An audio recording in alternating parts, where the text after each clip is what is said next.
لومړی خو د ټولو هغه څخه زړه له تله مننه کوم چې تر دې دمه زموږ سره دي او زموږ چینل یې سبسکرایب کړی دی. که مو زموږ چینل نه وي سبسکرایب کړی نو مهرباني وکړئ په سبسکرایب بټن باندې کلیک کړئ او که ویډیو مو خوښه شوه نو په لایک بټن باندې کلیک کړئ.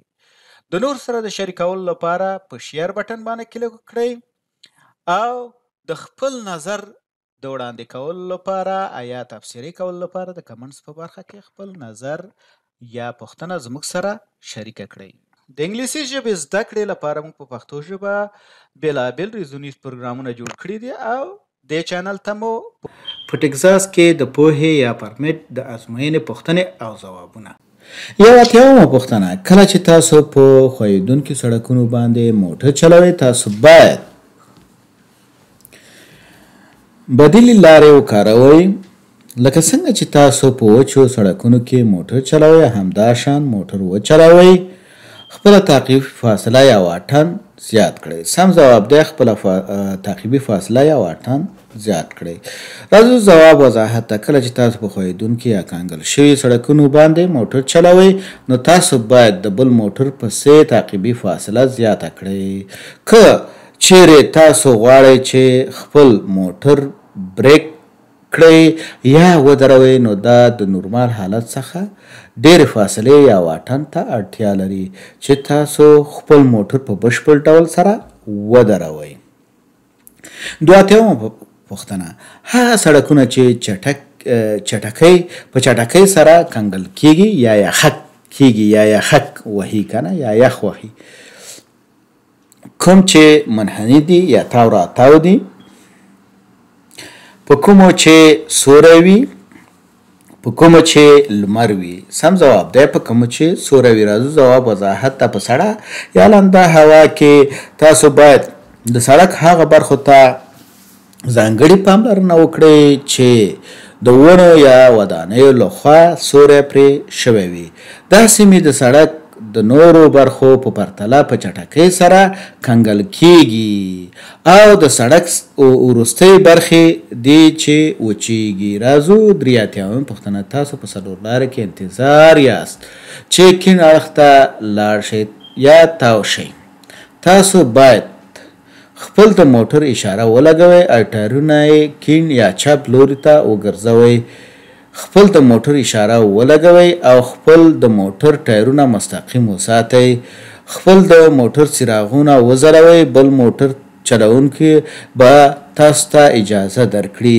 سم ځواب دی خپل د موټر اشاره ولګوئ او خپل د موټر ټایرونه مستقیم وساتئ. راځو ځواب وضاحت ته.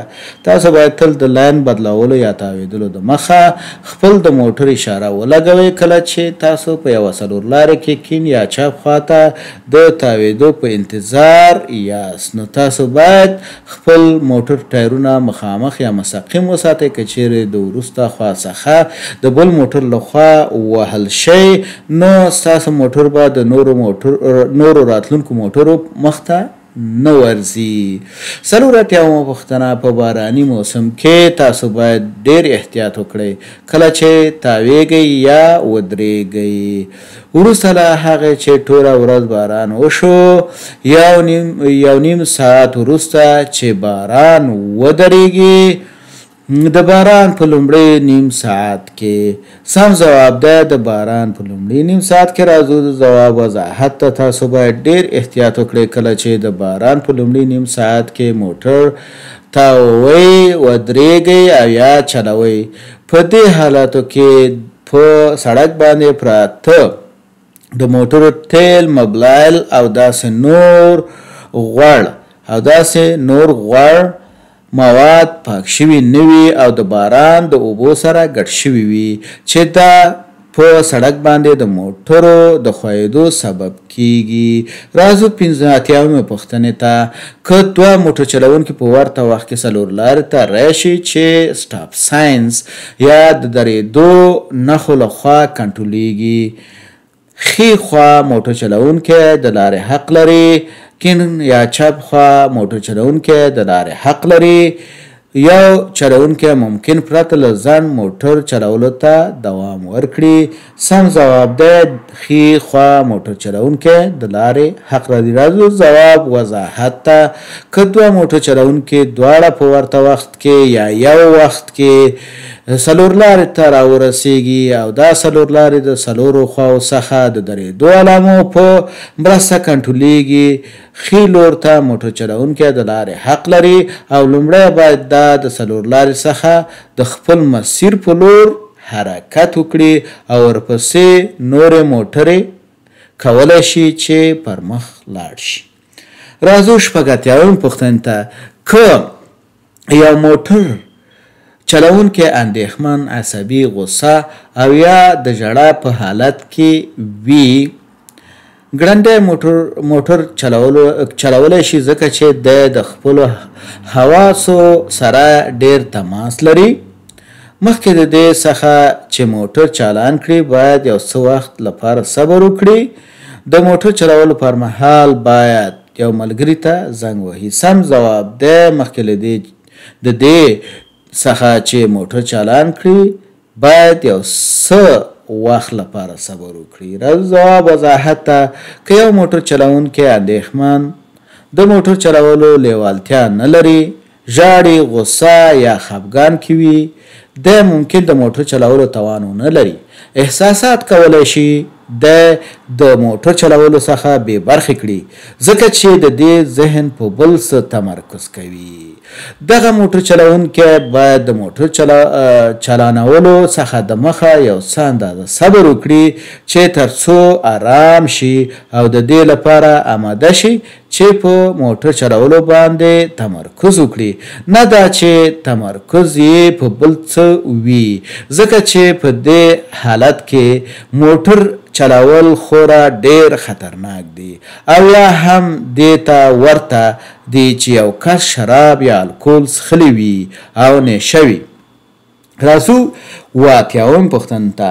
کله چې د یو تیری کوونکي موټر چلونکي یا اګریسیو ډرایور سره څه کیږي؟ مخ کیږئ. تاسو باید د سترګو تماس څخه ډډه وکړئ، سرعت مو راکم کړئ او پرېږدئ چې هغه تیر شي. د ورو کولو لپاره یې مخته لاړ شئ. ډاډ ترلاسه کړئ چې دوی پوهیږي چې تاسو د دوی چلند نه منئ. سم ځواب دی د سترګو تماس څخه ډډه وکړئ، سرعت مو راکم کړئ او پرېږدئ چې هغه تیر شي. ځواب وضاحت ته. کبل موټر چلونکی یا کبل تیری کوونکی موټر چلونکی تاسو ته ګواښ کوي یا په قصدي ډول ستاسو شاوخوا په خطرناک ډول سره موټر چلوي، آرام واوسئ او هڅه وکړئ چې د امکان تر حده ستاسو دواړو ترمنځ فاصله وساتئ. سرعت مو راکم کړئ او پرېږدئ چې هغه تیر شي. د سترګو تماس ورسره مه جوړوئ او فحش اشارې هم مه کوئ. راځو اته اتیاومې پوښتنې ته. د موټر چلوونکي یا مسافر د خوندیتوب کمربند نه اغوستلو پایلې څه دي؟ هیڅ پایله نه لري. کله چې کمربند نه تړي یا کمربند نه اغوندي، یوازې سختې خبرې به ورته وشي. د هر فرد لپاره جریمه چې په خپله څوکۍ کې کمربند نه وي اغوستی او نه وي ټینګ شوی.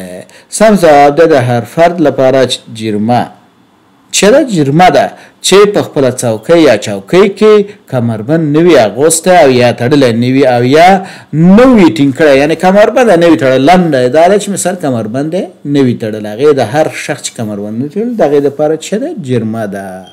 راځو د ځواب وضاحت ته. د ټکساس په ایالت کې یو موټر چلونکی او د 18 کالو څخه کم عمر لرونکی ماشوم د خوندیتوب کمربند کې وانه غوندي، نو دوی ته به د جرمې ټکټ ورکړل شي. که چېرې دوی څه ونه کړي، کمربند وانه غوندي یا ونه تړي، دوی ته به د جرمې ټکټ ورکړل شي. او یا هر هغه څوک چې لږ تر لږه 15 کلن وي او د خوندیتوب کمربند یې نه وي اغوستی، د جرمې ټکټ به ترلاسه کړي. د یادولو وړ ده د خوندیتوب کمربند قوانینو کې هیڅ معافیت نشته. نهه اتیاومه پوښتنه. په سړک کې د قهر قوي احساس څخه د مخنیوي لپاره دا ښه نظر ده چې د خپل سفر لپاره اضافي وخت ورکړئ. په وروستۍ احتمالي شیبه کې خپل سفر پیل کړئ. د خپل سفر د مخه پلان کولو څخه ډډه وکړئ. سم ځواب ده د خپل سفر لپاره اضافي وخت ورکړئ. راځو ځواب وضاحت. په سړک کې د موټر چلولو په جریان کې د قهر قوي احساس څخه د مخنیوي لپاره دا ښه نظر ده چې د موټر چلولو لپاره اضافي وخت ورکړئ. که تاسو په ترافیکي ګڼه ګوڼه کې اخته یاست، یوازې ارام اوسئ او یا یو څه موزیک واورئ چې تاسو ترېنه خوند اخلئ او تل په دوستانه ډول سره موټر چلوئ. راځو نویومې پوښتنې ته. لکه څنګه چې ستاسو سرعت زیاتیږي، ستاسو د لید ساحه پراخیږي، کمیږي، باندې هیڅ تاثیر نه لري. سم ځواب دی کمیږي. راځو ځواب وضاحت. لکه څنګه چې ستاسو د موټر سرعت زیاتیږي، ستاسو د لید ساحه کمیږي. کله چې موټر چلوئ تاسو باید د بشپړ لید شتون لپاره خپل سرعت تنظیم کړئ او د ښه لید لرلو لپاره خپله غوره هڅه وکړئ. مننه چې تر دې وخت پورې زما سره وئ. که دا ویډیو مو خوښه شوه نو لایک یې کړئ او د نورو سره هم شریکه کړئ چې هغوی هم ترېنه ګټه پورته کړي. که نظر د دې پروګرام د ښه والي لپاره کوم نظر لرئ، تفسیر لرئ، زموږ سره د کمنټس په برخه کې شریکه کړئ.